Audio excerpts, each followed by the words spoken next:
Hola, bienvenidos a un nuevo episodio de Tecnoapp 21, el podcast semanal sobre tecnología para iniciarse en el mundo digital. Yo soy Javier López y os acompañaré en los próximos minutos. Apple presentó el martes 8 de febrero varios productos. Unos son nuevos en el mercado, pero otros son viejos conocidos que solo se han actualizado con componentes de modelos superiores. Hoy analizo lo que esta presentación nos dice de la hoja de ruta de Apple. ¡Comenzamos!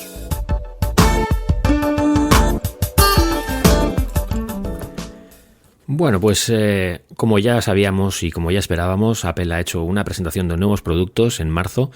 Ya llevan muchos años haciendo presentaciones en marzo de productos nuevos, o mejor dicho, actualizando ciertos productos con nuevos componentes, haciendo revisiones de productos como el iPad, sacando versiones actualizadas, mejoradas con nuevos componentes. Sí que es cierto que a veces, dependiendo del año, hay un rediseño de los iPad o de los productos que presentan y parece que nos están presentando un producto nuevo, pero vamos, es lo que ya conocíamos, mejorado y actualizado con componentes más potentes. Y más o menos esta presentación, esta keynote, que por cierto a mí me ha gustado bastante, en términos generales, hay cosas que me han gustado más y otras que me han gustado menos, pero bueno, en términos generales ha sido una buena presentación y ha cumplido un poco lo que esperábamos. Ha habido nuevos productos, nuevos 100%, que no estaban antes en el mercado, y ha habido otras revisiones de productos que, como digo, ya las conocemos y ya estaban ahí de toda la vida, y en algunos ha habido una buena revisión y en otros una mala revisión, al menos desde mi ángulo, mi perspectiva, o desde el prisma desde el que yo lo veo. Ha habido cosas que han estado mejor y otras peor. Vamos a ir por partes. ¿Qué han presentado nuevo? Vamos a ver un poco qué es lo último y más novedoso que han presentado.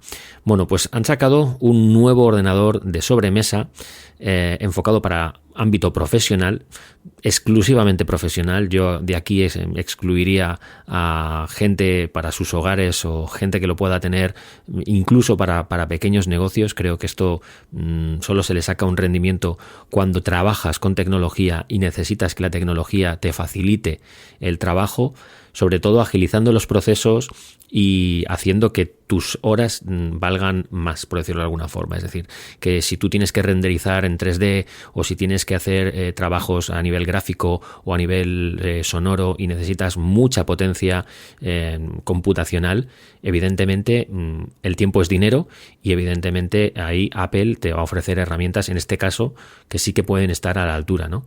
Pero sacando a ese nicho de mercado, quitando a estos profesionales, que son muchos por cierto, no son pocos, en esto no solo metería yo a estudios de cine o a estudios de grabación de audio, de sonido, también metería a streamers, twitchers, gente que crea contenido multimedia, que renderiza y que utiliza imágenes en 4K, que son muy pesadas, que necesitan mucha potencia gráfica y donde la potencia que nos ofrecen los ordenadores de Apple, como el que han presentado en esta keynote, pues significa hacer el trabajo mucho más rápido y eso a fin de cuentas puede significar dinero. En ese caso creo que han presentado un producto, bueno, que está muy bien. El producto en concreto se llama el Mac Studio y es un híbrido entre el Mac Mini por el factor de forma, porque se parece físicamente más o menos a un Mac Mini. También se da un aire a la torre que en su día tenía como Mac Pro, como el Mac Pro cilíndrico, porque es bastante más alto que un Mac Mini. Y por otro lado, está un poco alejado de lo que es el iMac o el todo en uno, porque necesitas de un monitor externo, de periféricos y demás, con lo cual, bueno, pues está un poco en el camino intermedio entre lo que era el Mac Mini, el Mac Pro. También tiene ciertas cosas un poco del espíritu, ¿no?, de los ordenadores de sobremesa de los iMac. Pero vamos, marca una nueva hoja de ruta para Apple en cuanto a el entorno profesional, que es quizás el que más alejado o el que más olvidado tenían en sus planes y que ahora parece que están retomando gracias, sin duda, a el desarrollo de los nuevos chips propietarios, los M1, que están llegando a nuevas cotas. en cuanto a rendimiento, en cuanto a procesadores, en cuanto a eficiencia energética, creo que bueno, están muy por encima del resto en la industria y bueno, están marcando la pauta para los demás, cosa que habían perdido un poco en el norte en ese aspecto. Al desarrollar su propia tecnología, Apple marca sus reglas y, como no podía ser menos, está consiguiendo muy buenos resultados en los test de rendimiento, en los benchmark. Está sacando muy buena nota y además no solo es que saques muy buena nota, es que lo haces con una eficiencia energética muy buena, lo cual, pues bueno, con la que está cayendo en torno a la energía pues y a la electricidad y todo esto, me parece que también es destacable. Bueno, yendo un poco a lo que es el Mac Studio, es un equipo que, como digo, estaba pensado para un ámbito profesional 100%, bien porque son para empresas, como digo, de vídeo o de audio, o bien para pequeños autónomos como pueden ser los youtubers o los streamers que necesitan crear contenido multimedia y necesitan editarlo rápido. Vale, es un equipo que lleva dentro, lo más novedoso también es la última versión del chip M1, que en este caso le han denominado Ultra. Bueno, en el naming Apple tiene un problema, yo creo que, si no serio, al menos un problema de cara al usuario y al comprador. Y es que sacando al típico geek o a la típica persona que está muy puesta en el tema de la tecnología y que puede hacer la diferenciación entre los diferentes modelos del chip M1, al resto de los mortales se le va a hacer una pelota en la cabeza tremenda entre el M1, M1 Pro, M1 Max y M1 Ultra. O sea, tenemos 4 variantes de un mismo chip que, por supuesto, tienen diferentes rendimientos y que están enfocados para diferentes tareas, por decirlo de alguna forma, y que al final esto lo que hace es que vuelve a la gente un poco no loca, porque generalmente el que va a comprar un ordenador, un Mac Studio con un M1 Ultra sabe lo que está comprando, pero sí que es cierto que no ayuda. Esto de que no hayan puesto el nombre de M2 y no hayan pasado al M2, no creo que sea por un tema de rendimiento, porque realmente el M1 Ultra sí que podríamos decir que es, por la capacidad de duplicación respecto al M1, sí que podríamos llamarle M2, pero no quieren salir del M1, de la nomenclatura o del naming del M1, porque realmente el M1 Ultra no es un M2, sino que son 2 M1 Max unidos, ni más ni menos. Bueno, pues esto al final no deja de ser el mismo chip, pero por duplicado, ¿no? Multiplicando por 2 la capacidad de procesamiento. Pero al fin de cuentas es un M1. Entonces, bueno, en ese sentido, yo creo que sí que hacen bien estirando un poco más el tiempo en el que el M1 tiene su estado, ¿no? Es decir, que ya vamos a 1 año y pico respecto a los chips M1 y quieren alargar un poquito más la vida de ese M1 antes de pasar a llamarlos M2. Por capacidad de rendimiento y demás, sí que este M1 Ultra podrían haberle llamado M2 y nadie se hubiera rasgado las vestiduras. Pero bueno, vamos a pasar a otro tema. El caso es que el Mac Studio como tal es un gran ordenador, es un muy buen ordenador. En su configuración básica ya es un ordenador muy potente, pero claro, si lo ponemos al máximo de su capacidad y nos subimos hasta esos 8 teras y esos 128 gigas de RAM y nos ponemos con el M1 Ultra y demás, nos vamos a 9.000 y pico euros de ordenador, y esto evidentemente son palabras mayores. Para cualquiera que se quiera hacer un desembolso de este tipo, tiene que tener muy claro que luego lo va a amortizar, porque si no, esto evidentemente, como comprenderéis, no es para un usuario o un comprador estándar familiar normal, ¿no? Para eso están los iMac, ¿no? de 24 pulgadas, que son los que definitivamente se van a quedar como los únicos ordenadores de sobremesa todo en uno. Parece que se ha cerrado el círculo, no va a haber un iMac de 27 pulgadas como sí que hubo en su día, que antes los iMac eran los de 24 y 27 pulgadas. Ahora parece que no, ahora ya solo definitivamente van para el consumidor y el usuario final, los compradores para las familias y demás. Va a estar el iMac de 24 pulgadas, que es un ordenador con un M1 muy solvente, muy potente para tareas ofimáticas y para el día a día, y que yo creo que cubre muy bien el aspecto, ¿no? de quiero tener un ordenador, un todo en uno, o bueno, pues puedes tener un Mac Mini con un monitor o puedes tener un iMac. Y si ya nos vamos a entornos profesionales, ya nos metemos en los Mac Studio y demás, ¿no? O en los MacBook Pro, pero estos ya hablamos de portátiles. Junto con el Mac Studio también presentaron el Apple Studio Display, que viene a ser pues un monitor hipervitaminado con unas características un poquito por encima de lo que es un monitor normal y corriente, pero que también el precio está hipervitaminado, y os cuento. Tiene una pantalla de 27 pulgadas, 5K, Retina Display. Y bueno, pues las puntos diferenciales que tiene es que incluye un chip A13, que es el que tenían los iPhone 11 y 11 Pro, y tiene también una cámara web con un sensor de 12 megapíxeles que tiene lo del center stage, que es decir, el autoencuadre, que si nos movemos por una habitación, pues la cámara nos sigue, ¿no? Y entonces pues hace que estemos encuadrados dentro de una videoconferencia y demás. Que no sé vosotros, pero yo, si estoy delante de un monitor, no acostumbro a moverme por una habitación. Puede darse el caso, pero vamos, que será muy puntual y algo como muy extraño que una persona que está delante de un monitor se levante y empiece a dar vueltas por el cuarto. Pero bueno, ahí está para el que lo pueda utilizar, ¿no? Y es un monitor que está muy bien, tiene buena conectividad, sobre todo que al estar diseñado por Apple, bueno, pues os podéis imaginar, la integración con sus dispositivos va a ser espectacular, ¿no? Y el monitor como tal, no me cabe la menor duda de que va a ser pues un puntazo, ¿no? O sea, va a ser una maravilla. Pero claro, estamos hablando de un monitor que cuesta 1.779 euros en su versión más sencilla, y que si ya subimos a la de vidrio nano texturizado, sube a 2.029 euros. Y si le metemos una peana ajustable en altura, que tampoco es que sea nada del otro mundo, es decir, que tenga un soporte ajustable en altura, ya nos vamos a 2.239 euros por un monitor. Por algo que solo nos da, por decirlo de alguna forma, imagen, vale, sonido y tal, pero vamos, que no es un ordenador como tal. Creo que aquí se les ha ido un poquito de las manos. Pero bueno, es Apple, y como es Apple, pues ya está, ¿no? Se lo permitimos. También hay que tener en cuenta que, evidentemente, el que se vaya a gastar pues 5 o 6 mil euros en un Mac Studio, pues a lo mejor lo complementa con un monitor de este pelo, y así tiene un equipo 100% adaptado, ¿no? Y bien pensado por el fabricante.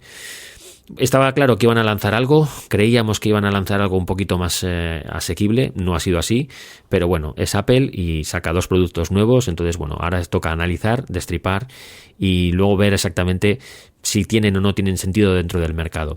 A mí lo que me dice esto de la hoja de ruta de Apple es que vuelven a enfocarse hacia el entorno profesional, vuelven a darle mucha importancia a esos profesionales que habían dejado un poco a la mano de Dios, buscándose alternativas en el mundo PC y Windows, y sí que es una alternativa real para ciertos tipos de profesionales, no para el común de los mortales, pero sí para algunos profesionales. Y es bueno que Apple esté ahí, y es bueno que Apple le dé caña a la industria más potente del tema de la informática, porque nos viene bien a todos, porque esos avances al final se acaban traduciendo también en avances que te llegan a la tecnología de consumo que sí usamos en los MacBook Air o en los MacBook Pro o en los iPad o en los iPhone. Todo al final, toda esa tecnología y desarrollo del I+D sí que acaba llegando a otros dispositivos, y esa es la buena noticia. Y luego pasamos a el resto de productos que han presentado, que son un poco refritos. Sobre todo en el tema del iPhone. El iPhone SE, que es la tercera versión que vimos una en 2016, vimos que fue, bueno, pues un iPhone sencillito, que chocaba mucho porque en 2016 tenía muy poca diagonal de pantalla, era muy chiquitín y era muy raro ver un teléfono de esas dimensiones ya en 2016, pero funcionó muy bien porque los componentes internos, bueno, eran, y la relación calidad-precio era muy buena. Vimos una segunda versión en 2020 que ya cogía el chasis, digamos que lo que es la estructura externa del iPhone 6, y que, bueno, pues también era más o menos una buena revisión de un iPhone básico de entrada, de gama de entrada, donde lo que más fallaba era el tema de la batería. Y ahora, 2 años después, solo 2 años después, no 4, sino a mitad de ciclo, 2 años después, vemos una nueva versión de este iPhone SE, ahora en 2022. ¿Qué es lo que ha hecho Apple? Bueno, pues lo mismo que teníamos, pero con el chip A13, que es el que le corresponde a los iPhone 13. En este sentido sí que le ofrecen muy buena potencia y muy buena capacidad de rendimiento, y bueno, pues te dan mucho por, digamos, poco para lo que es Apple, porque si quieres un chip A13 te tienes que ir a un iPhone 13, y eso ya son palabras mayores en cuanto a desembolso de dinero. Y si no, pues tienes esta opción del iPhone SE 2022, que es una buena opción. ¿Cuál es el problema? Que eso no viene acompañado de ninguna otra mejora significativa. Sí que es cierto que las cámaras han mejorado y que lo que es la pantalla y un poco los componentes han mejorado, pero no se ve un salto diferencial. Sigue siendo un móvil que está un poco anclado en el pasado. Eso de que no tenga pantalla completa, de que tengas el botón Home mítico de toda la vida con el Touch ID, ¿vale? Pues para desactivarlo está genial y funciona muy bien, pero no deja de ser, bueno, pues un diseño anticuado, un diseño viejo. O sea, esto ya está un poco, es un poco casi anacrónico. Es muy difícil ver hoy en día móviles que tengan un botón en la pantalla y que no sean pantalla completa. Apple tiene ya modelos, o tenía modelos como el iPhone XR, o incluso el iPhone, hasta el iPhone 11 ya podríamos decir que casi es viejo, porque ya tiene 2 años, va para 3, y podía haber utilizado ese chasis y podía haber utilizado, digamos, esa caja y haber lanzado un iPhone SE en 2022 que fuera pantalla completa, y que si quieres le pones un Touch ID en el botón de encendido en vez de un Face ID porque es más barato, vale, pero realmente podría haber lanzado algo un poquito no más arriesgado, sino un poco más acorde al tiempo en el que estamos. Creo que el iPhone SE de este 2022 se queda corto para lo que nos piden a cambio, porque encima le han subido el precio, no mucho, pero le han subido ligeramente el precio, 50 euros. Entonces creo que está un poco desfasado. Casi es más interesante el iPhone 11 ahora mismo que el iPhone SE del 2022.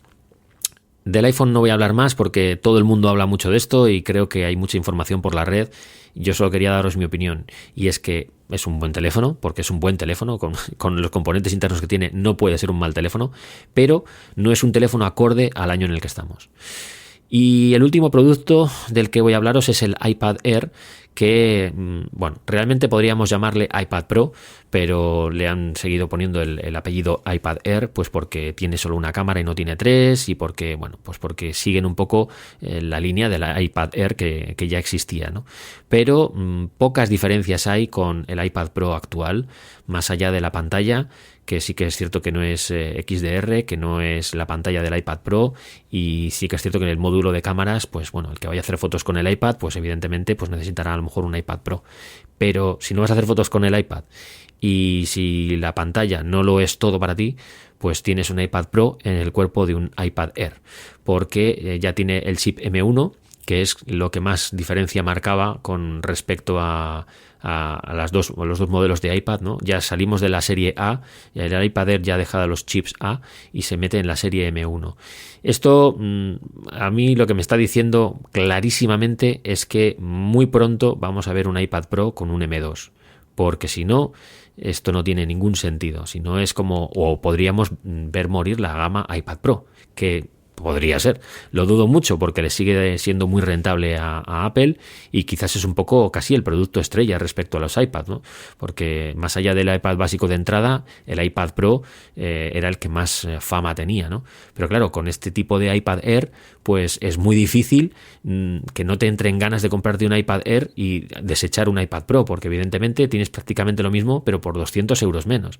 Entonces, bueno, pues yo sinceramente este iPad Air se va a venir a la familia, porque tenemos una reciente incorporación de iPad en la familia, y va a ser este iPad Air con M1, porque lo tengo claro que el M1 era la diferencia. Es decir, yo quería un iPad ya con M1 porque es el mismo chip que tiene el iMac, que tiene el Mac Mini, que tiene el MacBook Air.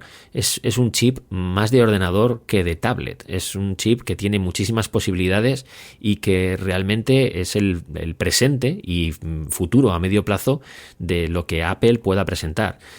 Si tú tienes una tablet o con un M1, yo creo que es más una cuestión de que Apple desarrolle el software adecuado y que en un momento dado, que podría ser perfectamente en junio, en la WWDC, presenten un sistema operativo, un iPadOS que realmente esté a la altura de la potencia que tienen los chips M1. En ese momento es cuando veremos pegar un salto diferencial entre las tablets, los iPad que tengan el M1 y los iPad que tengan la serie A, porque ahí sí que marcarán distancias.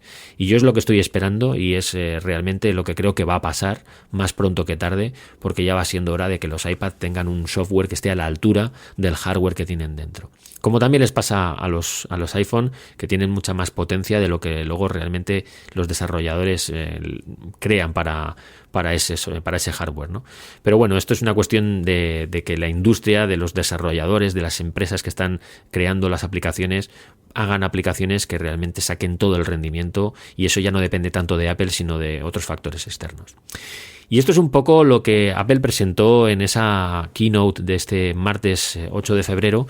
Ha sido una keynote muy, muy bien hecha, como todas las que hacen ahora en streaming, muy preparada, muy guionizada, y que más o menos ha seguido un guión preestablecido. La mayoría de las cosas estaban filtradas, incluso el nombre del Apple Mac Studio y del Apple Display más o menos ya se sabía más o menos los componentes que iban a traer el iPhone SE, que iban a traer el iPad Air. Ha sorprendido un poco que metieran el M1, porque la gente creía que iban a meter el último chip de los iPhone 13, pero al final han dado el salto al M1, cosa que también me dice claramente que la hoja de ruta de Apple pasa por diferenciar los iPad con M1 con un iPadOS muy enfocado al entorno, no digamos profesional, pero sí al entorno de una ofimática más profesional, y dejar los iPad con los chips a todo lo que tenga que ver con contenido multimedia y entornos familiares,